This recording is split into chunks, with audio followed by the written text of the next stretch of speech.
So we have our bird, and if I hold down the fire button, you can see he fires fast, right?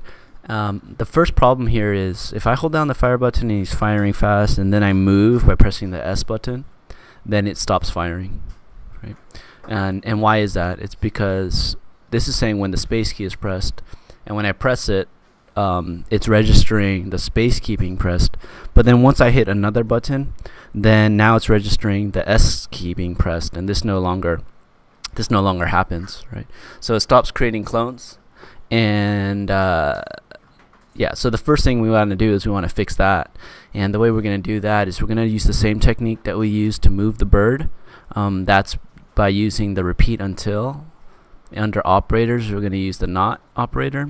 Under sensing, we're going to say the space key being pressed, and then create clone of myself.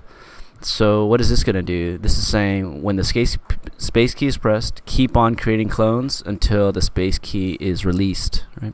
And now if I hold down the space button and I move around, he still fires. Okay. And so him firing is great, but firing this many bullets is kind of overpowering, and we want to make sure he fires only one bullet every time the space key is pressed. And so the way we're going to do that is we need to use a variable, and a variable is it's like, you could think of it as like a pocket or a cup where you can save a piece of data, and in this case we're going to save a number. Okay, so we can come over here and click on variable, and we can make a variable. So I already have one there, but in your project you won't have one, and you'll press make a variable, and you'll call it fire or firing. It's basically what we're going to use this variable for is to tell us whether the bird is firing a bullet or whether he is not firing a bullet.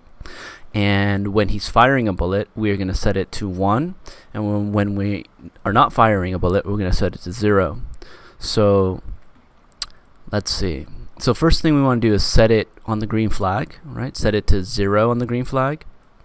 But that's not good because I want to make sure I know where all my variables are set. Because at the end of our project, we're going to have a lot of variables. We're going to have like 15 variables.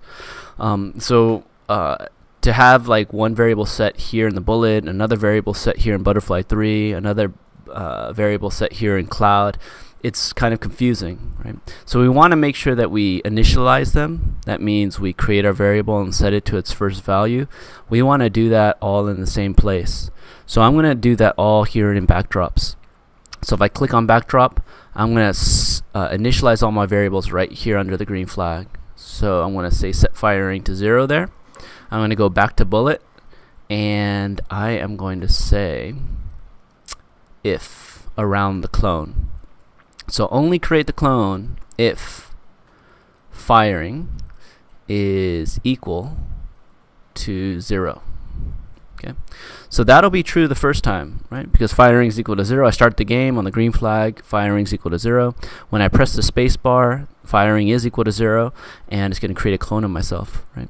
But the thing is like I don't want it to create another clone when this repeats, right? So the way I'm going to make it stop is I'm going to go ahead and set firing to 1 right here. So it's going to come in. This is true. It's going to set firing to 1. Create the clone of the bullet, which is going to shoot the bullet out. It's going to get down here and then repeat. And I'm holding down the space button, so it's going to come back in. But this is not true anymore. Right? Firing is equal to 1, not equal to 0 anymore. So it's not going to create any more clones if I hold down the space bar. But if I let go of the space bar, that means the code gets down to here. Right? And right there, I could set it back to 0. So if I go ahead and hold down the space bar, it's only going to shoot out 1 clone. And then if I let go, it's going to reset back to 0, and I press the space bar again, then this is going to be true again. Right? So this is like a little bit of coding kung fu is the way I like to think about it, that we can put together so that only 1 bullet fires out with each press of the spacebar. So let's test it out over here. I'm going to hit the spacebar. 1 bullet comes out. I'm holding it down, but no other clones are being created. You can see here that this is highlighted in yellow, and that means it's running, but we are not creating clones. Right? Once I let go, this repeat until is going to stop, and it's going to set firing to 0 again. So I let go, and I press it again. Right? So now I need to press it every time I want a bullet to come out.